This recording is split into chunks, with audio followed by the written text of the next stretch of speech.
कहते हैं कुछ नेता पैदा नहीं होते हैं, वे राजनीति के तूफानों से बनते हैं। और आज की कहानी एक ऐसे ही नेता की है, एक बेटे की जिसने पिता की विरासत संभालने के लिए सब कुछ दांव पर लगा दिया और आज मोदी 3.0 सरकार में कैबिनेट मंत्री बनकर नई पहचान कर रहे हैं। हम बात कर रहे हैं चिराग कुमार पासवान की। मैं चिराग पासवान ईश्वर की शपथ लेता हूँ कि मैं विधि द्वारा स्थापित भारत के संविधान के प्रति सच्ची श्रद्धा और निष्ठा रखूंगा। एक समय बॉलीवुड के अभिनेता, फिर राजनीति में प्रवेश, पारिवारिक कहल, पार्टी टूटना, चुनाव की लड़ाई और अंत में वापसी, पहचान और सत्ता में दमदार एंट्री। तो चलिए शुरू करते हैं संघर्ष, हार, टूटन और जीत की सबसे दिलचस्प राजनीतिक कहानी। 31 अक्टूबर सन 1982 बिहार के खगड़िया में चिराग पासवान का जन्म हुआ। पिता स्वर्गीय रामविलास पासवान भारत के सबसे बड़े दलित और राष्ट्रीय नेताओं में से एक है।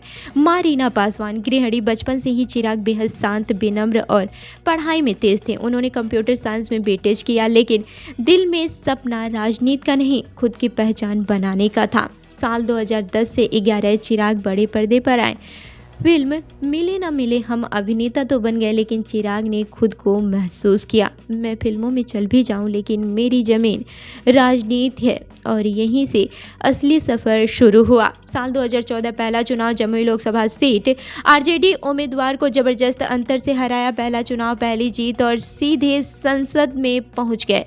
साल 2019 फिर जमुई से चुनाव, एक बार और जीत और बड़े अंतर से राजनीति में चिराग की पहचान बढ़ती गई। लोग बोलने लगे, रामविलास पासवान के बेटे नहीं, अपनी मेहनत से आगे आए नेता हैं।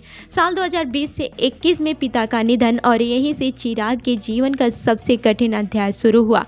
पार्टी के अंदर टूट, परिवार में मतभेद, राजनीतिक साथी अलग, लोजपा 2 हिस्सों में बंट गई। और ये वो दौर था जब कई लोग कह रहे थे कि चिराग राजनीति में टिक नहीं पाएंगे, लेकिन चिराग रुके नहीं, टूटे नहीं। उन्होंने नई पार्टी बनाई, लोक जनशक्ति पार्टी, और अकेले मैदान में डटे रहे।